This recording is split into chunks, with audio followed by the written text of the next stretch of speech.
book reports. Well, they are average, not that great. But on Luther, what I was expecting is that what happened is that Luther was allowed to operate for 7 years. They could not figure out what was his strategy. Right. They could not, because it's the first time you have a modern revolutionary with the techniques of the revolution. It's the first time you have someone who is using those very powerful techniques, and so they were completely caught off guard. So we are starting this class of politics, which is basically a missing class in curriculum in a seminary. I remember Bishop Williamson was pestering. We had manuals of the 1950s, and he was pestering because the author was endorsing the United Nations, because Pius XII was endorsing the United Nations, and then the author was endorsing the concept of modern democracy. Well, yes, because even Pius XII himself was backing Andreotti, who turned out to be a Freemason. So the infection of liberalism and modernism comes from that avenue. It's one of the avenues from which the infection of liberalism and modernism comes. Because if you have liberal ideas on a political level, it's necessarily going to catch up on the religious level. It's necessarily going to spill out on a, and that's why I don't blame so much the Swiss priest, Bishop Fellé, Father Pfluger, Father Eggenberger is not a Swiss, but Father Weber and all that. They are acting that way because their political outlook is a modern Swiss political outlook. And which calls them for the necessity to blend in always, to blend in with a system which is and since the system of today is a democratic principle, a democratic system, well, they're gonna buy the errors, ultimately the errors of the modern church.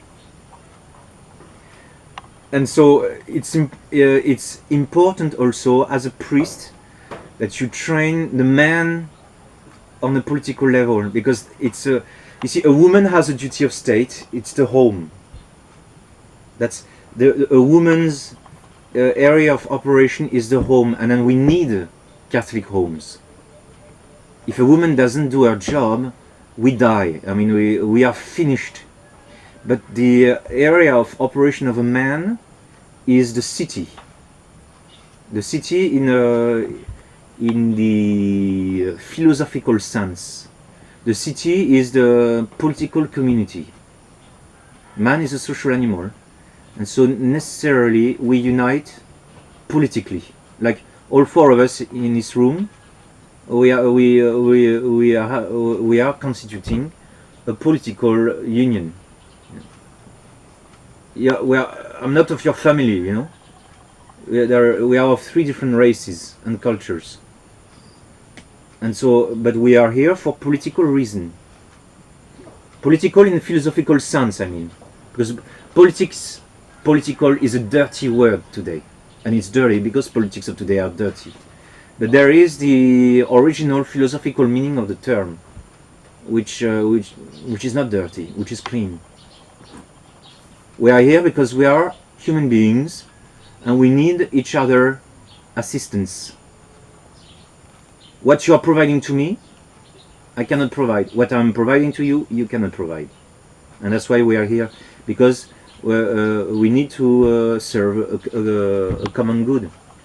For instance, what you're providing to me is continuity. That after I die, you'll be around. After I'm gone, because I'm 45 and you are in your 20s or early 30s. So I'll be gone earlier. Somebody's gotta be after me. And that necessity calls you in, as far as I'm concerned. As far as you are concerned, you want to have classes and you want to be presented for holy orders. That's what you need. Or you want to lead a religious life. So that's what you need. And this is what I provide you. And as a conclusion, we are gathered here and we are forming a visible union, which is called a visible union of man, is called a political union. So, so it took me 14 years of work to write this book, because I was looking for the principles of the Catholic social doctrine, and those are eternal principles, and they have been reminded by the popes, especially Leo XIII is the one who went in most details on the social principles. We saw the encyclical Deuteronomy Lud, and but the other popes talked also about it. So there is a blueprint of the political order of Christianity. Revolution has happened in two stages. The first stage of revolution was the French Revolution, and the French Revolution took down all the Catholic states.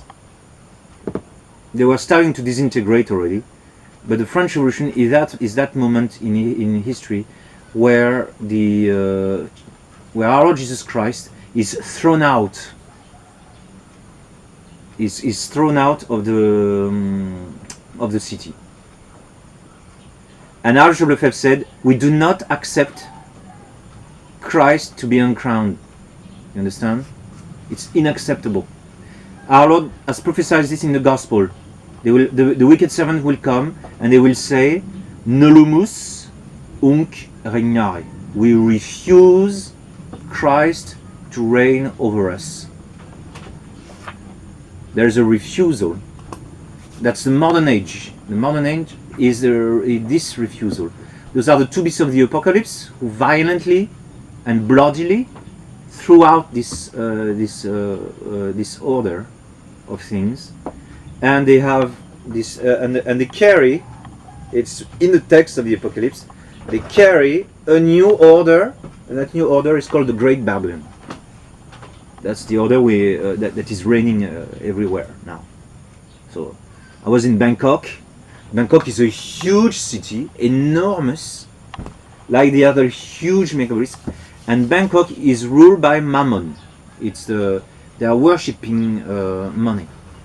I mean, especially the Thais. You know, their religion, is always calling for good luck, and good luck means making money. That's what they worship basically. You go to their temples, what they care about is money. Only in the end, family relations in Thailand are based on money. If you have a child, for instance, the parents have a child in order to get money from them as soon as possible. It's not. It's in reverse. Normally, it's the parents who spend for the children, but in Thailand, no. It's the opposite. The children have to pay as soon as they are making money. The money goes to the parents. The politics of the families are money centered. Now, on a wider scale, the whole human race now is under this new dispensation. It's a city of Mammon. It's a Great Babylon. It's based on greed. And against it, you have another city, which is a city of Christ, the city of God. The one who is the founder of the Middle Ages, one of the great founders of the Middle Ages, is Saint Augustine. And he wrote the book, The City of God. And that book was in a drawer by the bed of Charles the Great. Charles the Great would read The City of God of Saint Augustine.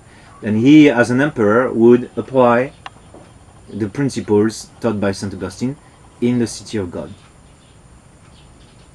And same thing with Justinian. I'm not sure if he read Saint Augustine, but Justinian, Theodosius, Constantine, those three great emperors, are the ones who gave us the laws of the City of God. the laws that were in effect. And other founders of the city, like King Clovis. King Clovis is the first great Western nation that embraces Christianity. It's not the first Christian nation, but it's the first great, powerful Western nation after Constantine that embraces Christianity. So, so this class is a philosophy class still. But that's why where we see that faith is supported by reason. We'll always represent faith without reason collapse, doesn't stand. So you need some crutches there.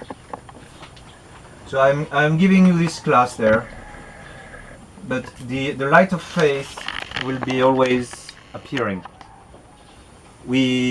For the politics, it's very difficult to separate. We cannot separate the order of the faith and the order of reason, and that's where we see that reason left to its own device is not sufficient. Like the human race, man cannot keep out from sin without with the sole help of reason. It's insufficient. And there is no domain where we can see it better than in a political realm. As a consequence of throwing out the church and throwing out our Lord from the political life of nations, nations now have entered into a cycle of death. They are dying. And it's a vicious system which is in place today. And that vicious system not only is killing Christian nations, but it's also killing pagan nations like Japan, Korea, and other pagan nations. These nations are going to die because it's a poison. There is a political poison that they have inoculated from the West, and that poison is destroying them. Entire nations are going to disappear. Like Italy now. The Masons in Italy, even the government in Italy is waking up. Even though they are Masons, they are waking up to the fact that they are going to disappear. They understand now that, because of the birth rate is so lamentable, they understand that they are going to be wiped out. And so they are asking the woman to have babies. And an Italian woman replied, "Get lost. Get lost. We are not baby machines. We are not going to comply with what you..." Because there is a political problem going on. They've been infected by so much liberalism, they have no way out. The only trajectory for Italy is demolition, destruction. And so that's quite important. So in that regard also, we need to help our people to save their nations. That's also necessary, because also for grace to land, you also need sufficient stability. That's why the Church prays for the political leaders. Normally in the canon of the Mass, I mentioned the name of the Pope, the name of the Bishop, but I would like to mention the name of the King. I would like to. If Duterte could leave Freemasonry, stage a coup and says, "I am the King of the Philippines," I would say, "Et prof, Regi Nostro, Roderigo." And that would be in the canon of the Mass, as it used to be. So at every Mass in the past, mind you, at every Mass in the past, every priest all across the country would pray for the King. Because we need sufficient order and peace on the political level for us to do our work as priests. It is not that we priests should run the city. It's not our office. But our power is not separate from the power of our lay folks. Our lay folks have their own power. It's a lay sword, and our power is not separate from their power. We must know what their power is in order to teach them to use this power, and in order for us not to interfere in the exercise of their prerogatives, except when it's necessary, except when the church calls it. And it's called the negative indirect